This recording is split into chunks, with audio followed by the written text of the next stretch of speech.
안녕하세요. 오종훈입니다. 선박해양 생산공학 생산계획 이야기에 대한 내용을 시작하도록 하겠습니다. 생산계획 이야기도 크게 세 가지의 영상으로 나누어서 진행을 할 텐데요. 첫 번째는 총괄 생산계획과 관련된 내용, 심플렉스와 대안선택법을 먼저 진행을 하고요. 그 다음에 또 다른 영상으로 허트 CPM을 이용한 액티비티 계획, 그리고 마지막으로 어떤 작업 순서에 대한 시퀀싱에 대한 내용을 마지막으로 총 3개의 영상으로 진행을 하도록 하겠습니다.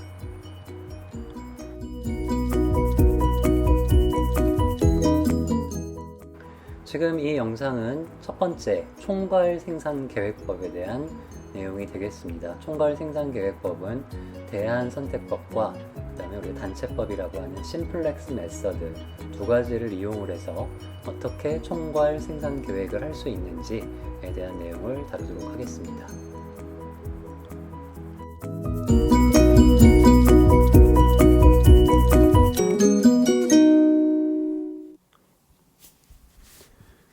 자, 생산 계획의 일반에 대해서 먼저 설명을 드리고, 그 다음에 생산 계획과 관련되는 핵심적인 이론 몇 가지, 그리고 조선소에서 실제로 이런 생산 계획을 어떻게 실행을 하고 있는지에 대한 개략적인 내용을 소개드리는 순서로 진행이 되겠습니다. 자, 먼저 생산 계획이라는 것은 수요와 공급, 즉 수요는 고객이 주문을 하거나 또는 고객에 대한 서베이를 통해서 예측하는 부분들이고요. 공급은 그런 수요를 만족시키기 위한 기업에서 생산해야 되는 또는 생산하고자 하는 그런 것들을 공급이라고 합니다. 그래서 결국 이상적인 생산 계획이라는 것은 이러한 고객의 수요와 기업의 공급량을 일치시키는 것이고, 이것을 일치시키기 위해 필요한 여러 가지 활동들을 다 포괄적으로 묶어서 생산 계획이라고 정의를 합니다. 그리고 당연한 얘기지만 이런 생산 계획은 보통 우리가 기업의 보통 영업이라 그러죠. 세일즈 부서, 영업 부서와 굉장히 밀접한 관련이 있습니다. 왜냐하면 영업 부서에서 고객의 수요에 대한 예측과 또는 조선 업종 같은 경우는 영업을 통해서 수주를 해오게 되죠. 수주하는 수량이 결국 수요가 됩니다. 그렇기 때문에 마케팅 또는 세일즈 부서, 영업 부서와 밀접한 관련이 있습니다. 그리고 연간 매출 목표를 달성하기 위해 매월, 매주 또는 분기별 판매 계획을 수립을 하고 판매 계획 또는 생산량에 따라 생산 계획을 수립하고 또 변경하기도 합니다. 자, 아래 보이는 그림은 이러한 생산 계획과 관련된 전체적인 프로세스를 나타내고 있는데요. 일단 방금 얘기한 것처럼 주로 영업에서, 기업의 영업부서에서 수요를 예측을 하거나 또는 적극적인 영업 활동을 통해서 수요를 확보합니다. 그런 걸 수요 관리라고 얘기를 하고요. 이제 이 수요 예측과 또는 수주를 통한 어떤 수주 활동을 통해서 판매 계획이 결정이 됩니다. 또는 판매라고도 할 수가 있고 또는 이 자체가 바로 생산으로 연결이 되겠죠. 자, 그리고 이 앞에 부분, 앞에서 얘기하는 프로세스 계획이나 어떤 전략적 생산 능력 계획 같은 경우는 이러한 수요 예측, 수요 관리 또는 오늘 얘기하고자 하는 어떤 생산 계획에 이제 더 선행을 해서 그 기업의 어떤 전체적인 생산 전략을 수립하는 부분이기 때문에 이 부분은 이번 강의에서는 제외를 하고 설명을 하겠습니다. 자, 이게 이제 파란색으로 색깔을 칠해 놓은 것처럼 보통 이제 광의의 생산 계획이라고 하면 이 그림에 있는 이 다이어그램에 있는 모든 영역들을 커버를 하게 되고, 협의의 생산 계획이라고 하면 주로 파란색으로 표시된 이 세 가지 영역입니다. 총괄 생산 계획, 주 일정 계획, 자재 소요 계획. 총괄 생산 계획 APP라고 하는 Aggregate Production Planning. 이 부분은 어떤 예측된 수요에 대해서 기업의 생산 전략을 수립하는 부분입니다. 여기서 얘기하는 전략이라고 함은 예측된 수요를 만족시키기 위해서 기업의 리소스를 어떻게 배분하고 어떻게 활용할 것이냐라는 것들을 주로 여러 가지 관점이 있겠지만 주로 가장 그 수요를 만족시킨다라는 전제하에 비용이, 원가가 최소화가 되는 방향을 지향을 해서 생산 계획을 하게 되고요. 주 일정 계획은 이런 총괄 생산 계획을 통해서 기업의 생산 전략이 확정이 되고, 그리고 예측된 수요와 그 다음에 실제로 영업과 생산 활동을 통해서 기업이 운영되는 과정에서 어떤 일정한 기간 간격으로, 또는 이게 주로 이제 분기나 연간 계획이 됩니다. 분기나 연간 단위에 대해서 마스터 프로덕션 스케줄링이라고 하죠. 그래서 가장 어떤 제조 기업의 뼈대가 되는 생산 계획 부분이 주일정 계획, 마스터 프로덕션 스케줄링이 되겠습니다. 그리고 세 번째에 있는 자재 소요 계획, Material Requirement Planning의 약자입니다. 이 부분은 주일정 계획이 결정되고 나면 그 주일정 계획을 달성하기 위해서 확보해야 되니까, 그러니까 주일정 계획은 주로 완성품 단위입니다. 완성품. 그리고 자재 소요 계획은 그 완성품의 수량이 생산하고자 하는 수량이 결정이 됐을 때 그 수량을 만족시키기 위해서 그 완제품을 만들기 위해서 필요한 자재에 대한 계획입니다. 말 그대로 매터리얼이죠. 조선 선박 같으면 강재라든가 주요 이제 장치, 설비, 배관제 이런 것들을 어떻게 조달을 해야 되느냐, 자재를 확보를 해야 되느냐라는 것에 대한 계획이 세 번째가 되고요. 마지막 일정 계획은 이제 실제로 작업 현장에서 1단위, 주 단위, 위클리 플랜 또는 데일리 플랜이라고 해서 실제로 공장에서 생산을 지시하기 위한, 주로 이렇게 넘어갔는데 잠시만요. 아닙니다. 제가 앞으로 다시 가겠습니다. 일정 계획 부분은 실행 계획 단위라고 할 수가 있습니다. 실행 계획. 자, 이 정도로 구분을 하고, 일단 오늘은 이번 동영상에서는 총괄 생산 계획에 대한 부분을 먼저 진행을 하겠습니다. 자, 총괄 생산 계획, Aggregate Production Planning입니다.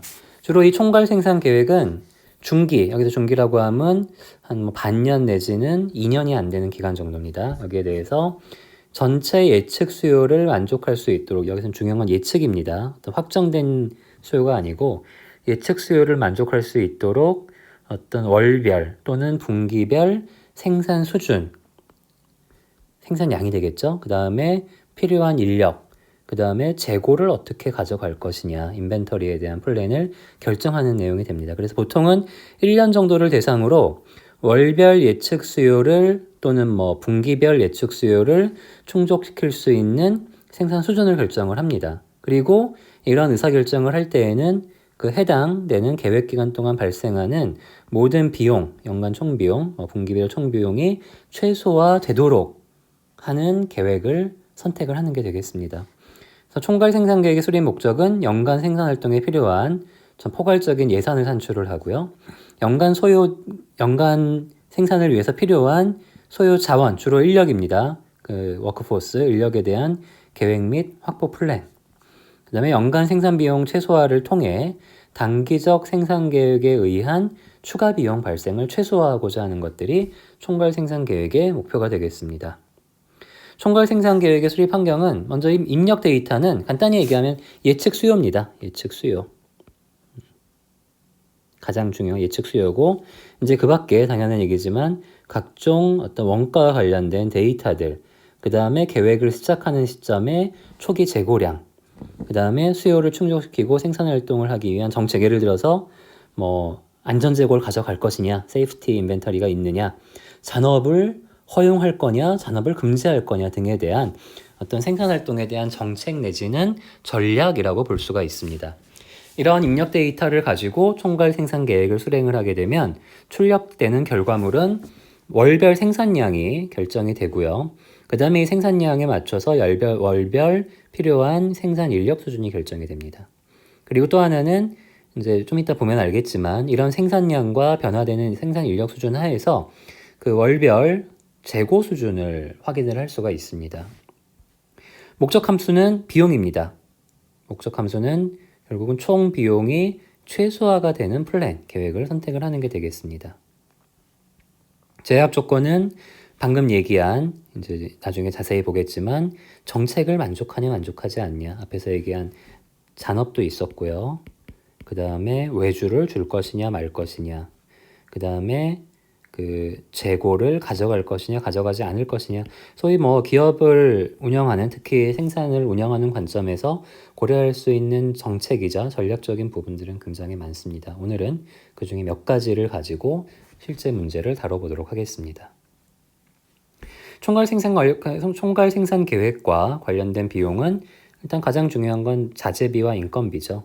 보통 우리가 이런 것들을 합쳐서 다 직접비라고 합니다. 직접비에 해당이 되고요.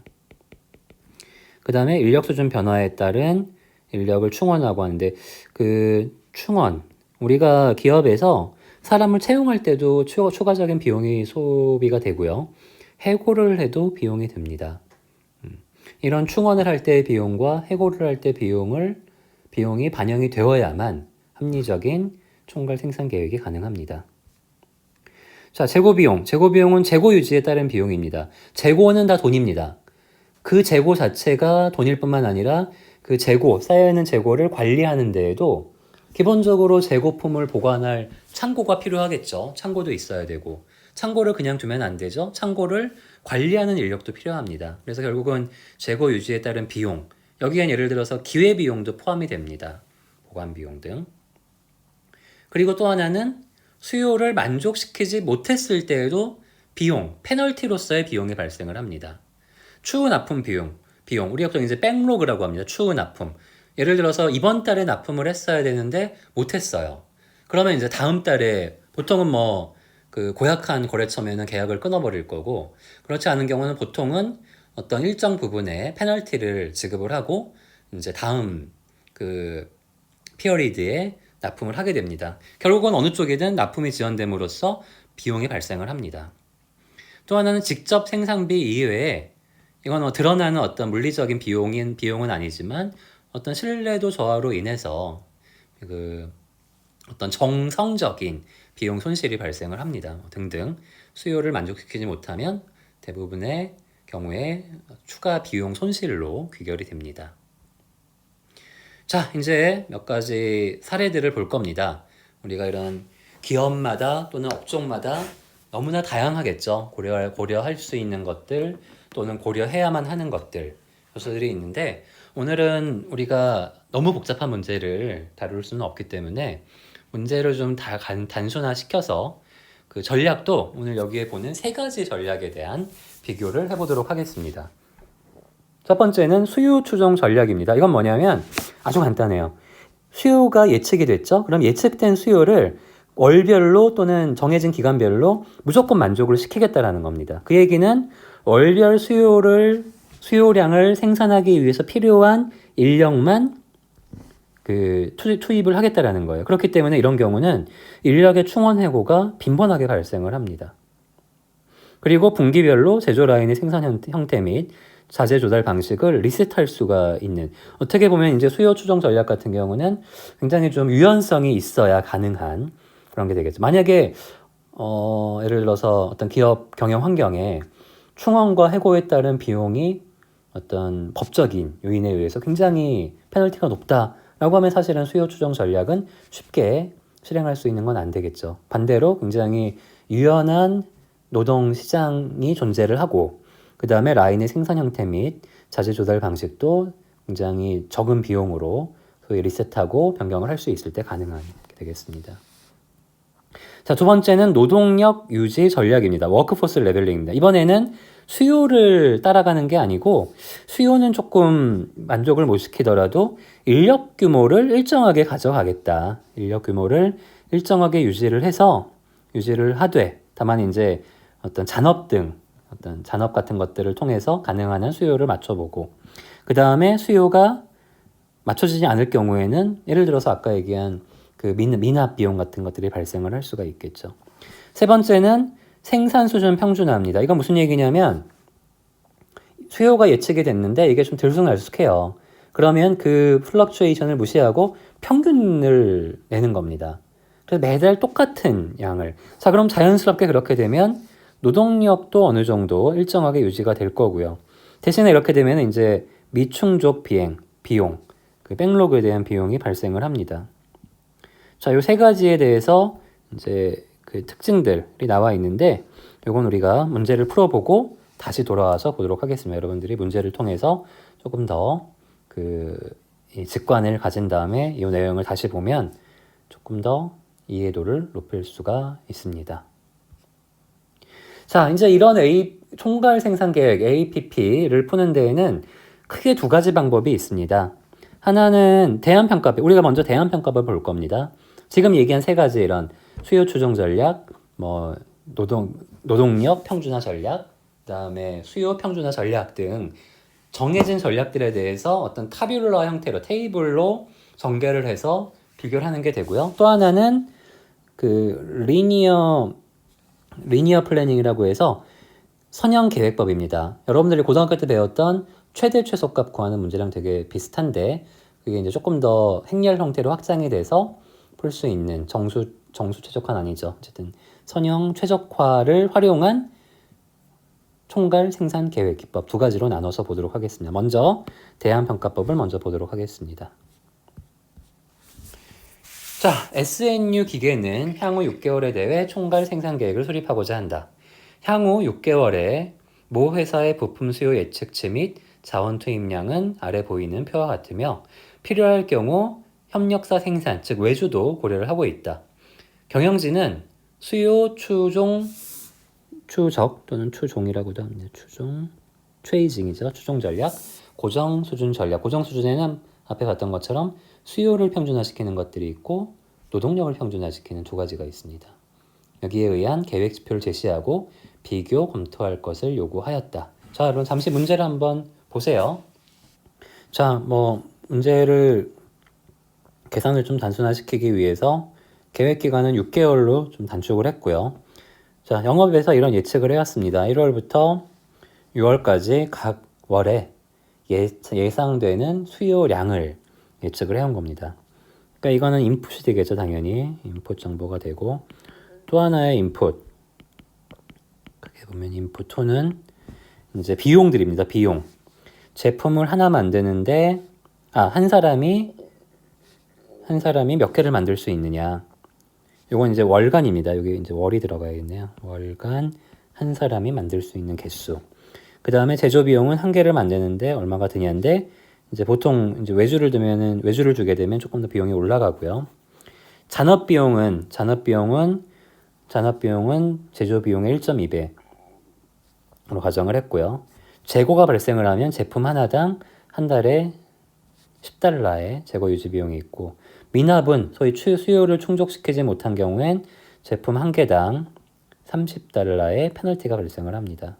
그 다음에 한 사람을 채용하는 데에는 500불이 소요가 되고 한 사람을 해고하는 데는 700불이 소요가 됩니다. 자, 1인당 월간 생산 개수 방금 있었죠. 한 사람이 한 달에 20개를 만든다라는 건 있었고요. 그 다음에 계획 시작 시점에 인력을 22명으로 가정을 하겠습니다. 잔업은 정규 작업의 25%까지만 인정을 합니다. 그러니까 무작정 잔업을 통해서 모자란 수요를, 미충족한 수요를 다 할 수는 없다는 얘기예요. 이걸 넘어가게 되면 어떻게 돼요? 잔업으로 다 확보가 안 된다. 그러면 뭐 할까요? 그냥 미납 주문이 되거나 또는 이런 경우는 이제 외주를 해야 되는 겁니다. 외주. 자, 이런 입력 정보들을 가지고 이제 우리가 문제를 풀어보겠습니다. 1번 수요 추정 전략, 2번 인력 수준 평준화 전략, 3번 생산량 수요 평준화 전략이죠. 수요 평준화 전략 세 가지에 대해서 몇 가지 가정을 합니다. 예측 수요는 변경하지 않는다고 가정을 하겠습니다. 동일하다. 사실은 이건 실제로 변경이 빈번하게 일어나요. 근데 단순화를 위해서 동일하다고 하고, 재료비와 인건비도 마찬가지로 불변한다고 하겠습니다. 그리고 아웃소싱은 외주는 언제든 가능하다라고 가정을 하겠습니다. 번역을 안 했네요. 자, 이제 실제 문제를 풀어보겠습니다. 자, 우리가 앞에서 22명으로 시작을 한다고 했어요. 그걸 기억을 해주시고요. 수요 추정 전략은 무조건 지금 여기에 있는 이 수요를 만족시키는 겁니다. 자, 우리가 아까 한 사람이 20개의 제품을 만든다고 했죠. 그럼 필요한 인플로이의 숫자는 너무나 간단하게 계산됩니다. 첫 달은 400개니까 필요한 사람의 숫자는 20명입니다. 이렇게 써가면 그대로 다 채울 수가 있겠죠.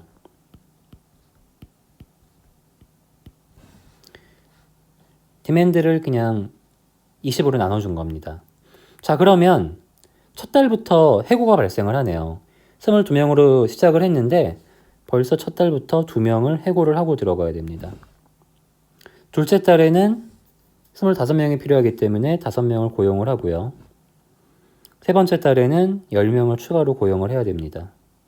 네 번째 달에는 또 갑자기 수요가 줄어서 35명에서 20명으로 15명을 줄여야 되고요. 5월 달에는 변화가 없다가 마지막 달에는 이게 15가 여기가 아니고 여기가 되겠죠. 마지막 달에는 20명에서 30명으로 늘어나기 때문에 다시 10명을 채용을 해야 됩니다. 레귤러 프로덕션은 이제 일반 생산이죠. 잔업이나 외주하지 않습니다. 그럼 여기는 자연스럽게 디맨드 수량이 그대로 들어오게 됩니다.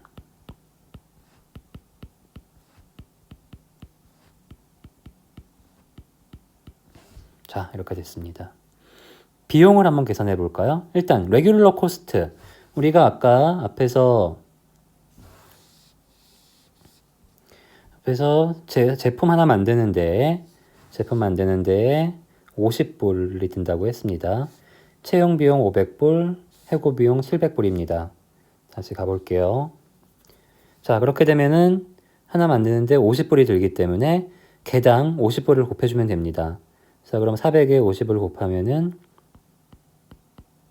이렇게 됩니다. 자, 이걸 다 제가 첫 달만 계산을 하겠습니다. 그 다음에 인플로이먼트 코스트는 없죠. 해고만 2명을 했습니다. 그러면 1,400불에 비용이 발생을 합니다. 그러면 첫 달에 발생한 총 비용은 얼마일까요? 21,400이 되겠죠. 이런 식으로 계산을 해가는 겁니다. 자, 어려운 계산 아니니까 제가 다음 장으로 넘어가서 바로 답을 보도록 하겠습니다. 자, 이런 식으로 월별로 위에서 발생된 필요한 리소스와 채용 해고 비용을 고려를 해서 계산을 합니다. 그러면 최종적으로 총 비용이 나오겠죠. 자, 요거를 킵을 해둡니다. 나중에 그래프로 비교를 할 겁니다. 자, 다음 전략으로 가겠습니다. 자, 디맨드 레벨링은 수요를 평준화시키는 겁니다. 수요를. 자, 5달 동안 총 3,000이기 때문에 실제로 이것을 평준화시키는 거예요. 그럼 매달 500개씩이 되겠죠.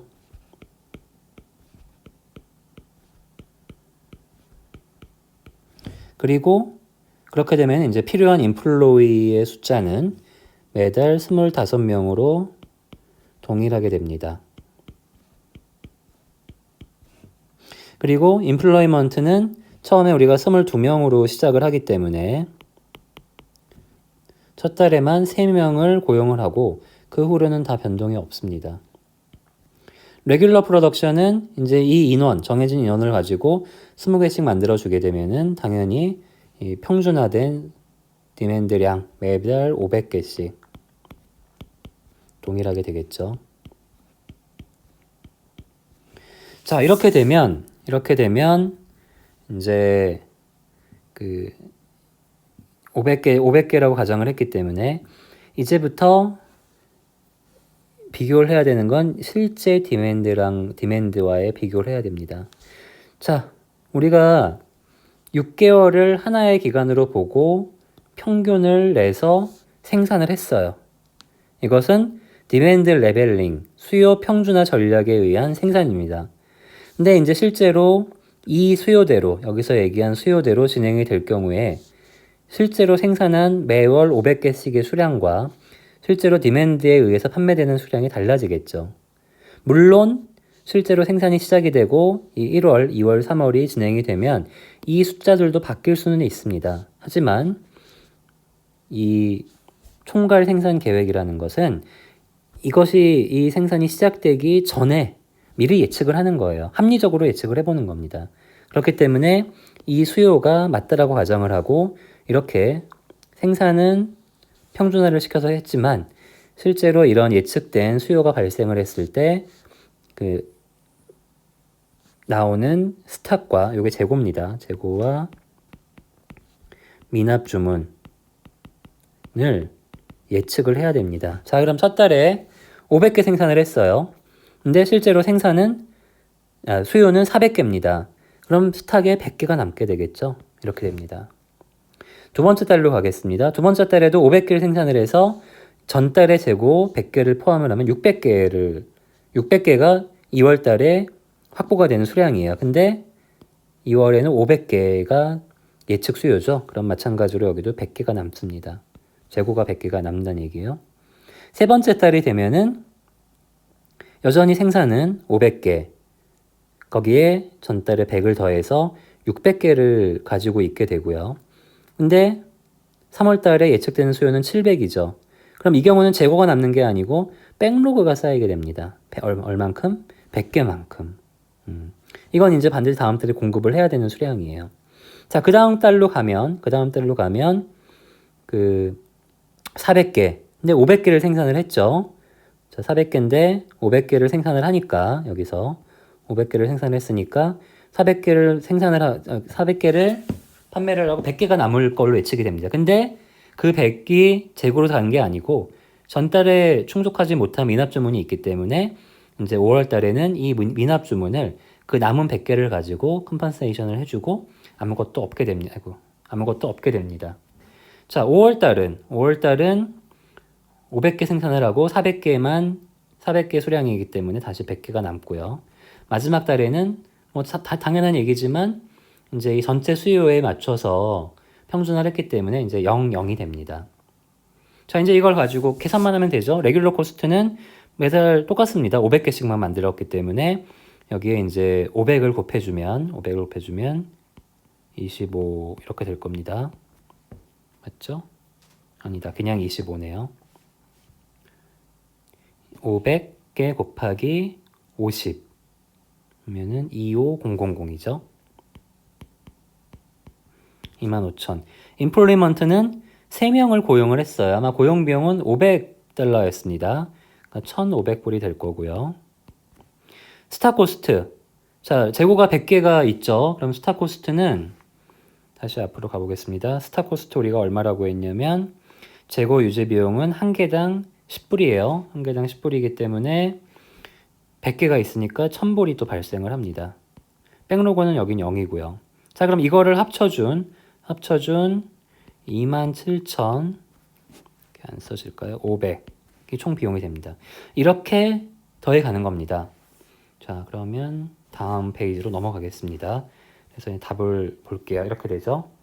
자, 그러면 뭐 아까 봤던 대로 스탑과 백로깅에 대한 계산이 됐고 그 각각 백로깅 같은 경우 이렇게 100이 발생이 되면 백로그 하나당 30불의 페널티였기 때문에 이제 3월 달에는 이렇게 3,000불의 백로그 코스트 미납 주문 비용이 발생을 합니다.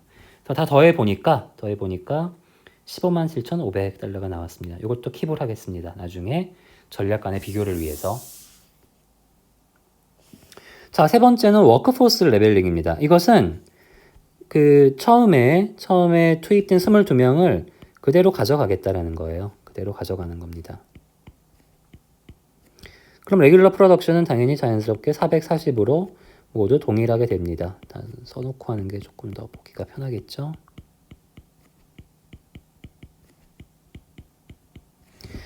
자, 그러면 이제 이번에는 사실 선택이에요. 여기서 미납 주문 또는 재고를 할 수도 있는데 이번에는 그 모자라는 부분은 충족하지 못한 부분은 오버타임 프로덕션 외주로 한번 이제 전략을 바꿔보는 거죠. 이번 경우에는. 자, 일단 첫 달에는 400개 수요인데 440개 생산을 했기 때문에 재고가 40개가 남습니다. 두 번째 달로 가볼까요? 자, 440개 생산을 했는데 500개가 필요해요. 그럼 60개가 모자라는데 전달에 40개의 재고가 있었기 때문에 일단 여기 쓸게요. 20개가 모자랍니다. 자, 그러면 먼저 우리가 두 가지가 있어요. 오버타임 프로덕션은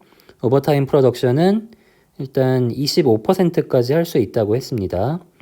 근데 25%가 지금 레귤러 프로덕션이 440이기 때문에 440의 그 25%는 4분의 1로 110개입니다. 당연히 20은 110보다 작기 때문에 오버타임 프로덕션을 20개를 다 할 수가 있습니다. 자, 그럼 재고도 0이 되고 이제 해결이 되죠. 다음 달로 가볼게요. 자, 다음 달로 가서 보니까 수요가 700개예요. 레귤러 정규 생산은 440개입니다. 그러면 260개가 모자라죠? 자, 이번에는 비교를 해봐야 돼요. 먼저 오버타임 프로덕션, 잔업을 가지고 얼마를 할 수 있느냐? 맥시멈이 110입니다. 그럼 이건 맥시멈을 다 해야겠죠. 근데 여전히 260에서 110만 그 잔업을 했기 때문에 나머지 150은 어떻게? 맞습니다. 아웃소싱. 외주를 주게 됩니다. 이렇게 가는 겁니다. 네 번째 달은 다시 40개가 남게 되고요. 다섯 번째 달도 440개 생산을 했는데 400개밖에 없으니까 전달에 40개를 합쳐서 80이 됩니다. 마지막 달은 600개가 필요한데 그 440에 80을 더해주면 520이니까 80개가 모자라고요. 80개가 모자라는데 이거는 잔업의 오버타임 프로덕션의 그 제약인 110보다 작기 때문에 잔업으로 다 커버가 가능합니다. 자, 이렇게 계산이 됩니다. 자, 그럼 레귤러 코스트는 440에 25를 곱해주고요. 그 다음에 스타 코스트 40에 10을 곱해주면 되고요. 계산은 별도로 하지 않겠습니다. 중요한 부분은 이제 오버타임 프로덕션과 그 외주를 하는 부분에 대해서 이제 비용이 추가가 되면 되겠죠. 그걸 비용을 다 추가를 하면 이렇게 계산이 됩니다. 예를 들어서 오버타임 프로덕션이 110이다 라고 하면은 한번 볼까요? 우리가 앞에서 자, 죄송합니다. 시리가 또 자, 오버타임 프로덕션 아까 보면 잔업 비용이 제조 비용의 1.2배잖아요. 그렇기 때문에 제조 비용의 1.2배가 되기 때문에 원래 정규 제조 비용은 20 이건데 20불인데 1.2배니까 어떻게 되죠? 1.2배면은 24가 되겠네요. 그래서 이 110에 곱해지는 겁니다. 110에 곱해서 이제 아마 그 숫자가 여기에 나오는 거고요. 오버타임 코스트가 나오고 아웃소싱은 마찬가지로 얼마였죠? 아웃소싱은 아까 앞에서 보면 외주 비용은 개당 70불이 됩니다. 그래서 이제 그걸 고려해주면 이 숫자가 나오는 겁니다. 자, 그렇게 해서 다 합쳐보니까 15만 6,700이 나왔습니다. 이제 이걸 다 비교를 해야 됩니다. 우리가 수요 추정 전략과 두 번째 수요 평준화 전략, 세 번째 인력 평준화 전략 세 가지에 대한 거를 다 계산을 해봤기 때문에 이제 이것을 비교를 해야 됩니다.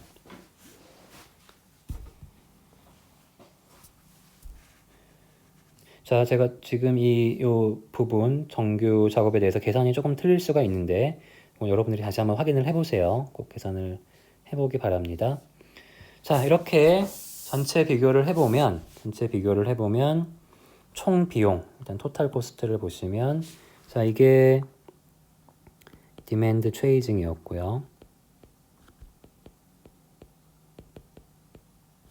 이게 디맨드 수요 평준화. 세 번째가 워크포스 인력 수준 평준화. 자, 그럼 결과가 어떻게 나왔죠? 이 세 가지 비교를 한번 여러분들이 해보세요. 자, 총 비용으로는 우리가 주어진 조건, 제가 주어진 조건이라고 하는 건 이 조건입니다. 이러한 조건이 주어졌을 때 세 가지 전략에 대해서 총괄 생산 계획을 한 결과 가장 적은 비용이 드는 것은 인력 평준화 전략입니다. 그것을 그래프로 보면은 이런 식으로 1월부터 6월까지에 대해서 끊어보면 지금 자, 이건 지금 이렇게 요거는 이제 말 그대로 원래 필요한 1월부터 500개씩 딱딱 생산을 했다고 했을 때 리니어 그래프고요. 이제 파란색으로 보는 그래프는 그러니까 cumulative production, 이게 이제 우리가 생산량이고요. 생산이고, 그 다음에 여기 써 있지만 이 파란색은 demand입니다. 수요입니다. 자, 그래프가 이렇게 그려졌을 때 생산보다 수요가 높은 곳에 있게 되면 보통 백로그가 발생합니다. 미납 주문이 발생합니다. 그리고 이런 식으로 생산보다 수요가 낮아지게 되면은 지금 이런 경우는 여기서 써 있는 것처럼 재고가 발생을 합니다. 자, 그걸 지금 보여주는 게 앞에 결과에서 여기에 보면은 그 스탁과 백로그가 있죠. 지금 보면 수요 추정 전략은 원천적으로 이게 없는 거예요. 없는 대신에 인력에 대한 채용과 해고 비용이 많이 발생을 하게 되고요. 케이스 2나 3 같은 경우는 재고가 발생을 합니다. 왜냐하면 수요 또는 인력을 딱 묶어주기 때문에. 그 다음에 디맨드 레벨링의 경우에는 미납 주문도 발생을 했었고요. 자, 그러면은 우리가 지금 살펴본 예제에 대해서는 케이스 3인 워크포스 레벨링이 가장 좋다라고 얘기할 수 있습니다. 다만 이게 절대적인 건 아니에요. 그러면 우리가 디맨드 트레이딩, 수요 추정 전략은 별로 좋은 게 아니구나. 그러면 앞으로 그 생산 계획 같은 업무를 하게 되면은 인력을 평준화해야겠다라고 결정을 하면 될까요? 아닙니다. 그러면 안 됩니다. 이거는 다시 강조하지만 지금 보는 이런 조건 하에서의 비교된 결과 케이스입니다. 케이스. 하나의 케이스인 겁니다. 만약에 어떤 생산 환경은 이 비용, 채용과 해고 비용이 굉장히 작다. 노동의 공급과 수요에 대한 유연성이 높다라고 해서 이 비용이 만약에 낮아진다라고 하면 디맨드 트레이딩이 더 유리한 전략이 될 수도 있어요. 또는 어떤 경우에 그 협력사와 기업 간의 관계가 굉장히 원만해서 이런 백로그 코스트가 별로 혹시 좀 미납 주문이 발생을 하더라도 양해가 된다라고 해서 만약에 이 비용이 확 줄어들면은 지금 우리가 보는 이런 우선순위는 바뀔 수가 있습니다. 그래서 더욱 이런 어떤 총괄 생산 계획을 통한 의사결정이 더 중요하다라고 할 수가 있습니다. 자, 우리가 그 선형계획법이라고 하는 것은 앞에 어떤 대안선택법은 소위 타뷸라 폼, 테이블 형태로 전개를 하고 그 다음에 여러 가지 생산 환경 조건들에 대한 변수를 대입을 해서 연산을 해보고 가장 좋은 대안을 선택을 하는 방법인데 반해서 이제 선형계획법의 하나인 오늘 배울 내용이 심플렉스 메소드가 되겠습니다. 이 심플렉스 메소드는 목적은 앞에서 했던 대안평가법과 크게 다르지 않습니다. 특정 목적을 효과적으로 달성하기 위한. 앞에서는 이제 비용을 최소화한다라고 했고 여기에서는 비용에서 더 이제 확장이 될 수 있는데 어쨌든 어떤 목적을 최대화하기 위한 또는 최소화하기 위해서 시스템 내부의 가용 자원들을 어떻게 최적 배분을 할 것인지에 대한 결정을 하는데 사용되는 방법이 되겠습니다. 기본적으로 가용 능력과 그 다음에 자원량 이 두 가지가 제약 조건이 되고 목적 달성에 관련된 이윤, 결국은 우리가 보통은 제조 또는 생산의 목적은 이윤을 최대화하는 거죠. 이윤을 최대화하기 위해서 이윤 상황이 목적 함수가 되어서 이 심플렉스 메서드의 입력 데이터로 들어가게 되겠습니다. 자, 이 심플렉스 메서드의 특징은 대상이 되는 시스템의 외부 환경이나 내부 능력 변화에 따라서 비교적 민감하게 적용할 수 있는, 민감하다라는 얘기는 소위 우리가 앞에서 봤던 타뷸라 폼에서는 이제 정수 단위였죠. 그에 반해서 선형계획법은 이제 실수 단위에서 움직입니다. 그러니까 굉장히 민감한 그 시스템의 거동에 대한 분석이 가능하고, 그리고 비교적 최적화를 도출해내는 시간과 비용이 적게 됩니다. 다만 제약 시기, 컨스트레인트가 많아질수록 모든 변수 및 제약을 선형화시킨다는 초기 과정에서 발생되는 그 퇴화는 디그러데이션이라고 합니다. 퇴화 현상이 발생할 가능성이 있습니다. 자, 그래서 이런 디그러데이션이 발생할 경우에는 이 심플렉스 메소드로 얻어낸 해가 최적화 값과 동일하게 동떨어지게 되는 경우들이 발생을 할 수 있다는 단점이 있지만, 대개 우리가 이런 생산, 제조 또는 뭐 수요량 결정 또는 제품 포트폴리오 결정 등에 있어서 그 상당히 유용하게 사용이 될 수 있고, 그 유효한, 이펙티브한 그런 방법이 되겠습니다. 자, 이 심플렉스 메서드에 사용되는 가장 큰 두 가지 방법은 스티피스트 룰 또는 뭐 패스티스트라고 봐도 됩니다. 두 번째는 feasibility 테스트. 이 두 가지가 되겠습니다.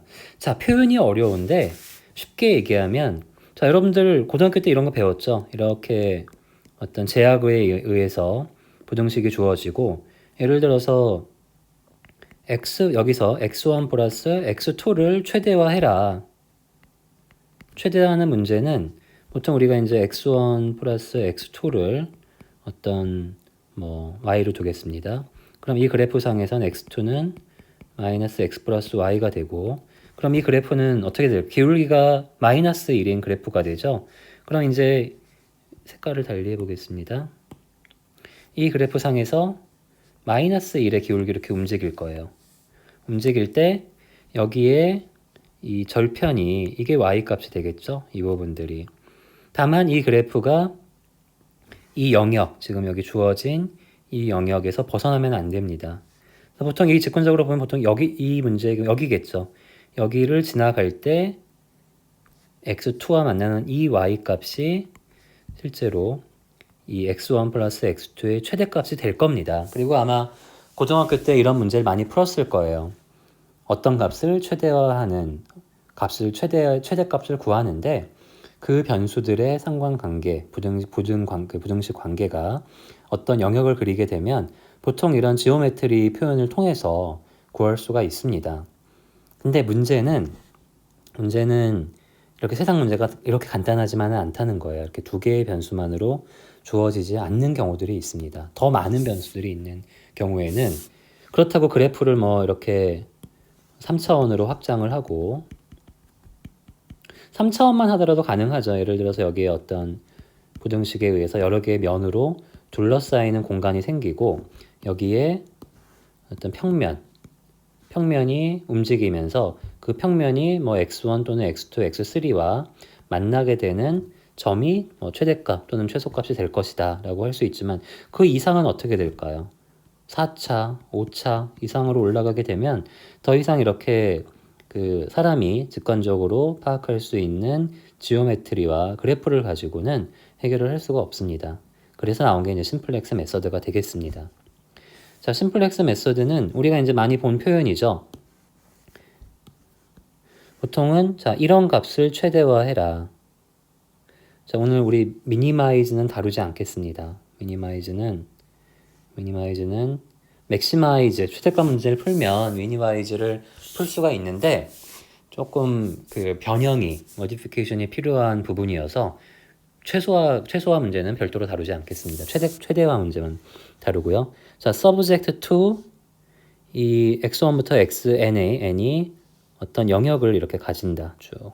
그 다음에 x1부터 xn은 0보다 크다. 그리고 0보다 작은 영역을 다루진 않죠. 최대값 문제에서.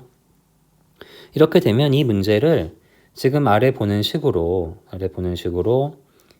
일단 최대값 문제 이렇게 써주고요. 그 다음에 constraint에 대해서는 이렇게 등호가 있는, 이게 지금 제가 구분을 좀 잘못했는데요.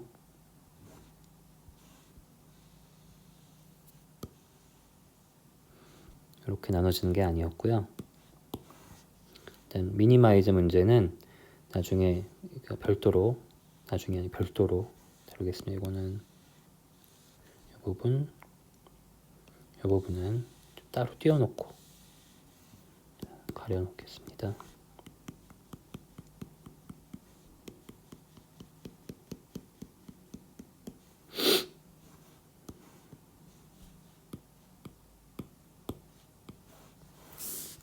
자, 지금 보는 것처럼 그 최대값은 어떤 숫자로 나타내고 그걸 이제 이렇게 한쪽 항이 0이 되도록 다 모아줍니다. 그 다음에 constraint, 제약 요건의 경우에 이렇게 부등호가 있었잖아요. 이 부등호를 등호로 만들어줍니다. 그럼 어떻게 해야 될까요? 여기에 우리가 이제 기저변수라고 하는 새로운 베리어블을 도입을 하게 됩니다. 그래서 이 기저변수, 우리가 베이직 베리어블의 변화에 따라서 최저값에 도달했는지 아닌지를 판단을 할 수 있는 기준이 됩니다.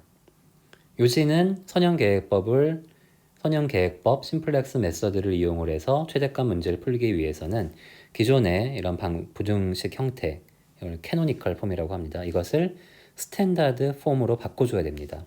그래서 최대값을 만들고자 하는 식 같은 경우도 이렇게 한쪽으로 정리를 해서 한쪽 항이 0이 되도록 몰아주고요. 부등식의 경우에도 기저변수라는 걸 도입을 해서 부등호가 등호가 되게끔 변경을 해줍니다. 이렇게 시작을 합니다. 그래서 이제 실제 문제를 풀어볼 텐데요. 자, 이 실제 문제에서는 지금 보는 이런 매트릭스를 가지고 가우스 소구법을 이용을 할 겁니다. 근데 이 문제를 가지고 설명을 함에 앞서서 제가 여러분들한테 좀 지금 설명드리고자 하는 이 심플렉스 메서드의 행렬 전개 방법만 보면 아마 여러분들이 직관적으로 당장 연관이 안 될 거예요. 제가 이거를 간단한 문제에 대해서 먼저 설명을 해준 다음에 저 내용을 보면 조금 더 이해가 쉬울 거라고 생각을 합니다. 자, 이런 문제를 한번 가정을 해보겠습니다.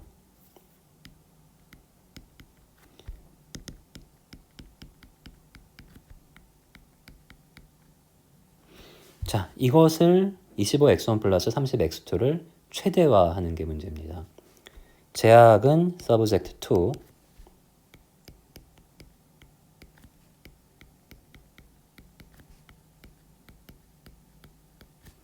이게 첫 번째 제약이고요. 두 번째 제약은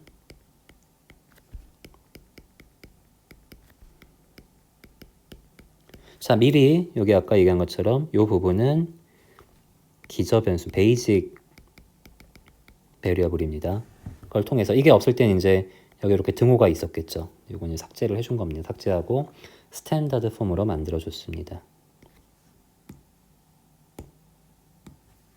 자, 이렇게 하고 자, 그러면 우리가 이걸 당장 조금 이렇게 위해서 이렇게 그래프를 먼저 좀 그려보겠습니다.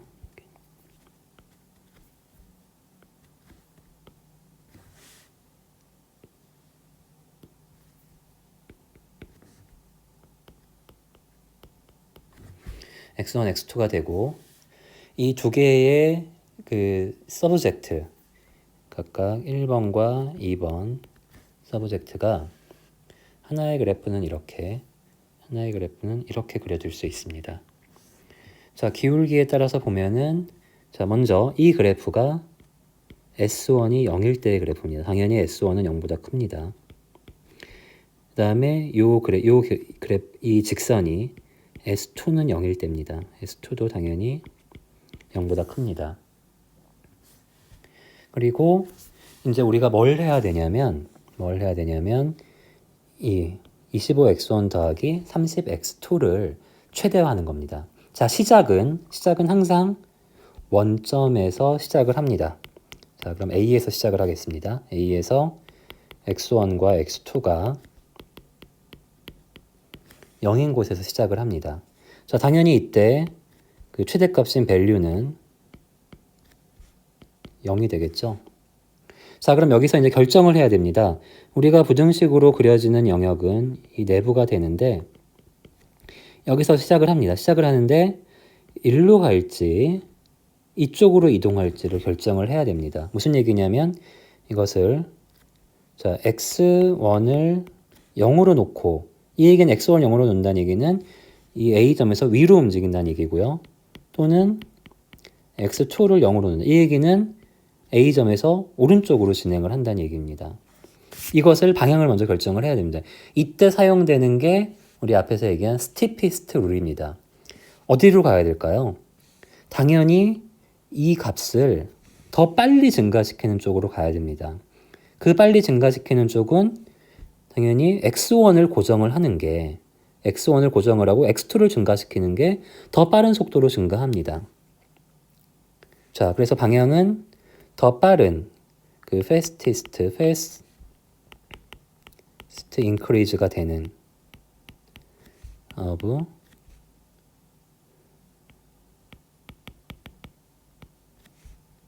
maximum function이라고 하겠습니다. 그럼 어떻게 되냐면 x1을 0으로 놓고 갑니다. x1을 0으로 놓고 그 다음에 x2를 증가시킵니다. 어디까지 갈 수 있을까요? x2를 증가시키는데 어디까지 갈 수 있을까요? 당연한 얘기지만 s1이 0인 곳까지 만약에 s2가 0인 곳까지 가게 되면은 s2가 0인 곳까지 가게 되면 여기서 더 올라가게 되면 S1이 0보다 작아지게 됩니다. 조금만 생각을 해보면 알아요. 이것보다 더 올라가게 되면 그럴 때의 X2의 조건이 S1이 0보다 작아지게 됩니다. 그래서 이게 바이올레이트 우리가 주어진 제약을 어기는 게 되는 거죠. 그래서 올리는데 어디까지? until S1이 0인 곳까지 가게 됩니다. 자, 그럼 이제 여기까지 도달을 했어요. 자, A점에서 우리가 B까지 이동을 했습니다. 자, 그럼 이제 이 B에서 다시 결정을 해야 됩니다. B에서 갈 수 있는 곳은 두 가지입니다. 여전히 X1을 0으로 유지하고 더 위로 갈 것이냐, 아니 위 아래겠죠. 둘 다 있습니다. 그 다음에 여기에서 S1을 따라서, 즉 S1을 역으로 놓고 앞뒤로 움직일 것이냐입니다. 이것은 어떻게 결정을 하냐면, 자, 이제 B로 가겠습니다. B. 여기서 결정이 필요한, 일단 여기서 x1, x2는 이제 x1은 우리가 0으로 시작을 했고요. x2는 이제 어떤 값을 가질 겁니다. 금방 계산을 해보면 나옵니다. 값을 가질 때까지 가게 됩니다. 자, 여기서 이제 결정을 해야 될 거는 x1을 0으로 놓고 계속 갈 건지, 아니면은 S1이 0인 라인을 따라갈 건지 결정을 해야 됩니다. 자, 이것에 대한 결정은 똑같아요. 이 함수, 우리가 아까 맥시멈이라고 정해준 함수, 저것을 우리가 그 맥시멈 펑션, 그냥 펑션이라고 하겠습니다. 펑션은 이번에는 이 펑션이 x1과 s1에 의해서 결정이 됩니다. 자, 그러면 우리가 이 식에 x1은 있죠. 자, 그러면 x2 대신에 s1으로 이 식을 표현을 해주면 됩니다. 여러분들 이제 밑에 1번 서브젝트 그 제약 조건을 가지고 계산을 하면 되는데요. 이걸 계산을 해보면 어떻게 나오냐면 이게 5x1 빼기 s1 더하기 690이 나옵니다.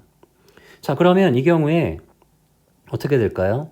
이 경우에는 S1은 증가를 할수록 이 최대값을, 이 목적함수를, 목적함수이기 때문에 맥시멈에 어울리지 않네요. 타겟 펑션이라고 하겠습니다.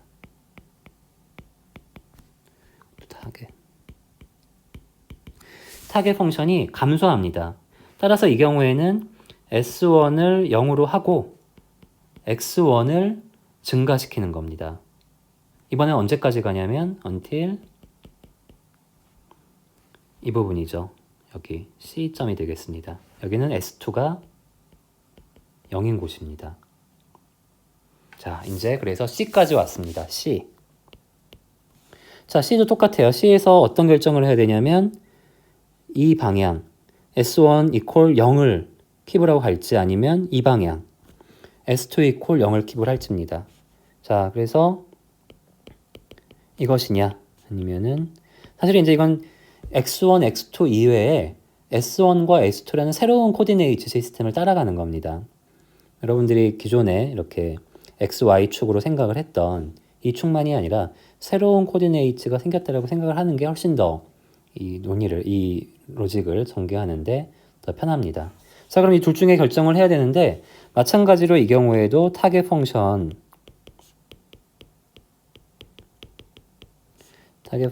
이번에는 S1, S2가 됩니다. 둘 중에 결정을 해야 돼요. 둘 중에 어떤 것이 더 그 타겟 펑션을 증가시키느냐인데 마찬가지로 계산이 조금 복잡하다라는 게 어려운 계산이 아니고 이제 이 f를 S1과 S2로 나타내야 돼요. 요거 계산을 해보면 이거 더 내려가지 않네요. 어떤 복잡한 수에 마이너스 7분의 5 S1 마이너스 7분의 15 S2가 됩니다. 자, 이 얘기는 뭐냐면 S1과 S2 어디로도 이동을 못합니다. 왜냐하면 S1, S2가 증가를 하는 순간 타겟 펑션은 감소를 하게 됩니다. 자, 그럼 어떻게 되냐? 여기가 심플렉스 메서드가 종료되는 지점이 됩니다. C 포인트가. 다시 얘기하면 우리가 구하고자 하는 타겟 펑션의 최대값은 이 C 포인트에서 결정이 된다는 얘기입니다. 이게 지금 이제 앞으로 더 설명을 하려고 하는 심플렉스 메서드의 전개 방법입니다. 그래서 앞에서 얘기한 두 가지 룰, 스티피스트 룰이 지금 이 선택, 어디로 갈 것이냐에 대한 선택을 할 때 이 목적 함수, 타겟 펑션을 증가시켜주는 쪽으로 선택을 해온 거예요. 이렇게. 여기 이제 증가시킬 수가 없기 때문에 여기서 더 이상 증가를 못 시키기 때문에 중지된 거고요. 그게 스티피스트 룰이고 두 번째, 아까 우리가 봤던 것 중에 feasibility 테스트가 있는데 feasibility 테스트는 이렇게 여기서 색깔을 조금 바꿔서 가봐도 되겠죠. 여기서 이렇게 갔어요. 이동을 쭉 갔는데 이 점에서 더 갈 것이냐 더 가면 안 되잖아요. 사실 여기서 더 올라간다라는 거는 이 S1이 속해 있는 제약 조건식을 위배하는 게 되기 때문에 이것을 판단해 주는 게 feasibility 테스트입니다. 어디까지 갈 것이냐. 그래서 또 여기로 이제 이동을 시작을 해서 이쪽 방향으로 쭉 가다가 여기서 멈추는 어디까지 갈 것이냐에 대한 부분. 그게 feasibility 테스트입니다. 정리를 하면 두 가지였어요. 스티피스트 룰이 있고 feasibility 테스트가 있는데 스티피스트 룰은 어느 방향, 여기로 갈래, 여기로 갈래, 여기로 갈래, 여기로 갈래에 대한 결정을 하는 게 스티피스트 룰이고 feasibility 테스트는 그렇게 해서 쭉 갔을 때 어디까지 갈 것이냐, 쭉 갔을 때 스탑 포인트를 결정을 하는 게 feasibility. 따라서 스티피스트 룰은 이 목적 함수와 연관이 되어 있고요. feasibility 테스트는 제약 조건식과 연관이 되어 있습니다. 그렇게 이해를 하면 여러분들이 이 심플렉스 메서드에 대한 간단한 예제를 이용을 해서 도식화해서 살펴본 설명이 되겠습니다. 자, 이제 이 내용을 가지고 실제 문제를 다뤄볼 텐데 사실은 지금 여기에 보이는 이 행렬은 제가 여러분들한테 전달을 하기 위한 심플렉스 메서드가 굉장히 풀이 방법은 너무나 다양해요. 사람마다 교재마다 다르기도 하고 제가 지금 보이는 거는 조금 복잡하긴 하지만 가장 컴퓨터 프로그래머 하기 적합하도록 발전된 형태의 타뷸러 형태가 되겠습니다. 그래서 요거를 가지고 심플렉스 메서드를 어떻게 푸는지 설명을 드리도록 하겠습니다. 이제는 제가 이론적인 부분은 설명을 했기 때문에 자, 그럼 지금까지 얘기한 이 스티피스트, feasibility를 실제로 이런 행렬 형태를 가지고 어떻게 풀어가는지에 대한 how to solve에 대한 부분을 중점적으로 설명을 하겠습니다. 이번 문제는 두 대의 설비가 있어요. 밀링 머신과 레이스 머신이 있는데 이 두 개의 밀링 머신과 레이스 머신은 각 프로덕트 1과 프로덕트 2를 만드는데 필요한 시간이 서로 달라요. 그 다음에 이익의 측면에서는 프로덕트 1은 한 개당 50불, 프로덕트 2는 한 개당 40불의 마진을 가지게 됩니다. 그러면 뭐를 최대화하고 싶을까요? 요거겠죠. 제품 1에 대한 수량 X1, 제품 2에 대한 수량 X2, 거기에 대한 마진을 곱한 게 타겟 펑션입니다. 여기에 대해서 제약 요건은 이 밀링 머신과 레이스 머신을 사용할 수 있는 시간이 정해져 있는 거예요. 일주일에. 지금 요건 이제 원 위크를 타임 윈도우로 해서 다루는 문제입니다. 일주일에 사용할 수 있는 설비의 사용 시간이 정해져 있어요.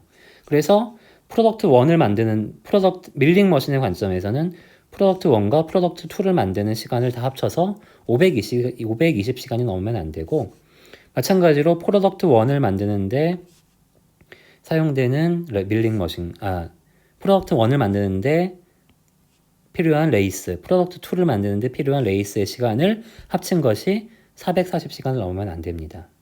자, 요게 이제 우리가 풀고자 하는 심플렉스 메서드를 가지고 풀고자 하는 문제고, 그것을 이게 우리가 아까 뭐라 그랬어요? 캐노니컬 폼이라 그랬죠.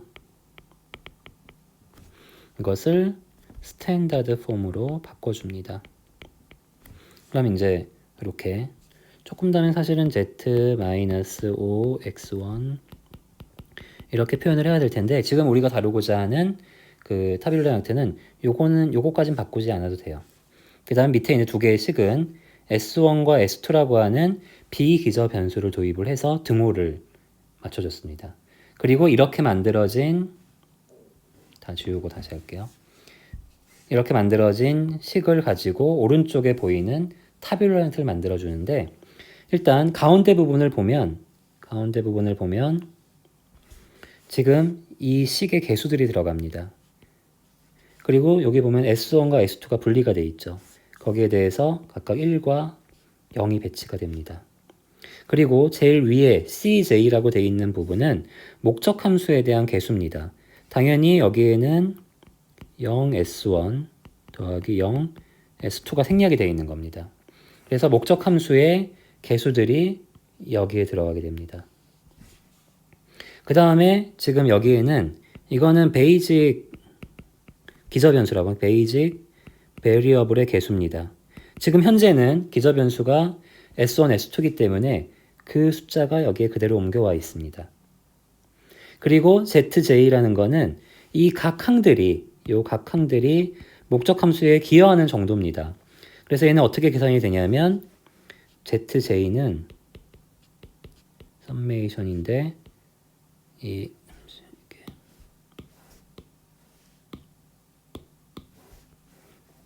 얘는 그 A IJ에 곱하기 C, 아이고 자꾸 잘못 쓰네요. 조금 더 크게 쓸게요. 여기는 A I J 곱하기 C B I입니다.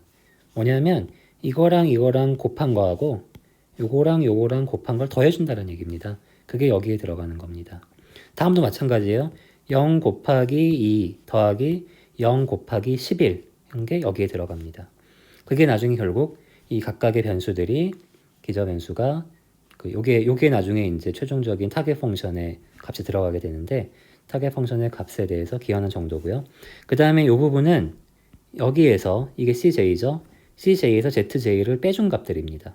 그게 제일 밑에 들어가서 나중에 이 두 부분은 그 슬랙이라고 해서 이 CJ-ZJ 값을 가지고 심플렉스를 더 진행을 할지 스톱을 할지를 결정을 하는 부분입니다.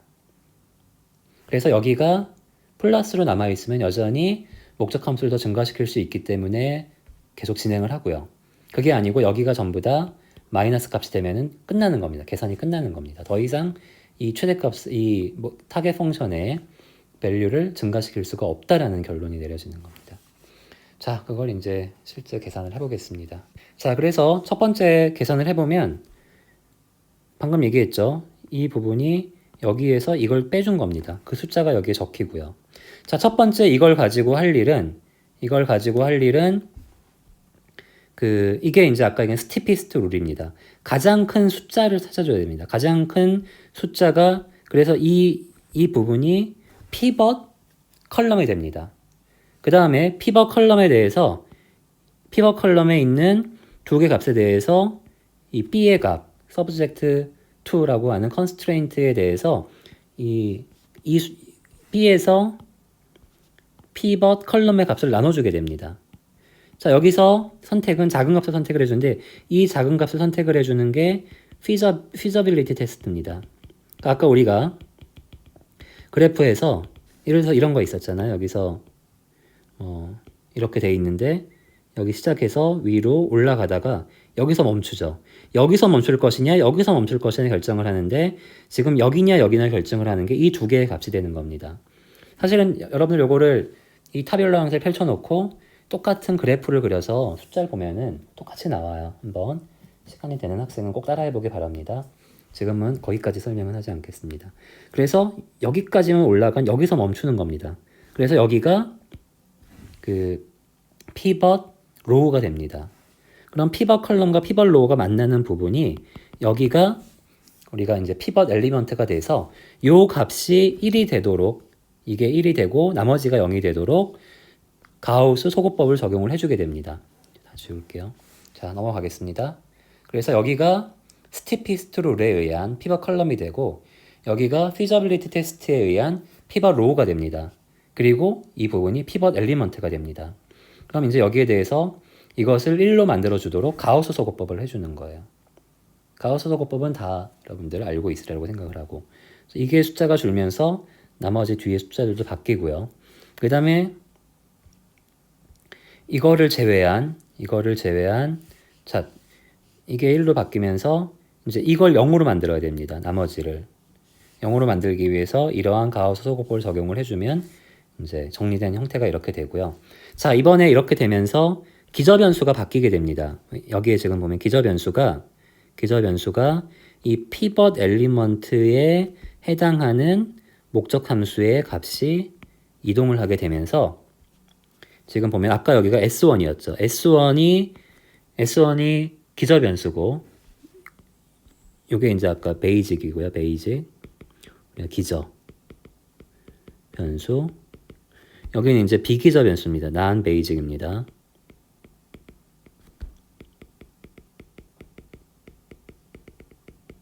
되면서 이 피벗 오퍼레이션에 의해서 기저 변수가 S1에서 X1으로 자 이제 이게 고정이 되는 거예요. 이게 고정이 된다라는 거는 마치 또 이제 비교를 하게 되는데 이런 게 있을 때 여기서 이동을 했죠. 그럼 이번에 이제 어디를 고정을 하고 여기까지 왔냐가 되는 겁니다. 당연히 우리가 여기서 이제 X1 축에 대한 이걸 0으로 가정을 하고 올라와서 멈췄기 때문에 거기에 대해서 이제 이게 새로운 기저로 변경이 되는 겁니다. 처음에 X1, X2 이게 이제 비기저로 시작을 했다가 아까 보면은 이렇게 됐잖아요. 하면서 아까 우리가 앞에서 제가 그래프로 설명한 예제는 이 비기저가 이제 S1으로 바뀌면서 이게 새로운 기저로 변경이 됐다라는 얘기입니다. 그러면서 이렇게 변경이 되고 이렇게 바뀐 상태에서 다시 한번 그 스티피스트 룰 계산을 하고요. 그리고 똑같이 그 피벗 로우 결정을 위한 피저빌리티 테스트를 해줍니다. 자, 이 경우에 지금 여기로 갈 때 피벗 컬럼은 여기가 왜냐하면 이 값이 절대값이 아니라 그 목적 함수를 스티피스트 가장 빠르게 증가시켜 줄 수 있는 페스티스트하게 증가시켜 줄 수 있는 컬럼이 됩니다. 음수는 당연히 고려 대상이 되지 않습니다. 그 다음에 여기에 해당하는 두 개의 변수를 이제 이 두 개 B 결국 절편의 위치에서 어디까지 갈 것이냐에 대한 얘기입니다. 이걸 나눠주게 되면 260과 18이 나오고 당연히 260까지 가게 되면 S2에 대한 제약 그 조건식을 위배하게 되는 겁니다. 그래서 여기서 멈추는 거죠. 그래서 이제 얘가 피벗 엘리먼트가 됩니다. 자, 지우고 보도록 하겠습니다. 피벗 엘리먼트가 됩니다. 그리고 똑같이 아까 봤던 것처럼 이 전체 행의 10분의 1을 곱해서 얘를 1로 만들어주고요. 그 다음에 이 방금 1이 된 컬럼에 나머지를 요걸 0으로 만들어주게끔 가우스 소급법을 적용을 해줍니다. 자, 그럼 됐어요. 이제 X1, X2가 전부 다 기저변수로 바뀌었습니다. 바뀌면서 그 기저변수에 대한 개수가 1로 왔고요. 자, ZJ는 이거 곱하기 이거 더하기 요거 곱하기 이거를 해서 여기에 그렇게 계산을 쭉 하는 겁니다. 해주게 되고 이 값에서 이 값들을 각각 여기서 빼주면 최종적으로 이제 더 진행을 할 건지 안 할 건지에 대해서 결정을 하기 위해 이것도 마찬가지로 스티피스트 룰이에요. 더 페스티스트한 방향이 있냐 없냐를 판단하는 겁니다. 근데 어떻게 됐죠? 둘 다 이게 마이너스가 됐죠. 여기와 여기 마이너스가 됐습니다. 그럼 이거는 스탑. 자, 더 이상 가지 마라. 이제 더 이상 해봐야 목적 함수를 증가시킬 수가 없다. 라고 해서 계산이 종료가 됩니다. 그래서 여기서 종료가 되면서 여기에 남은 항, 결국 목적 함수 값이잖아요, 얘가.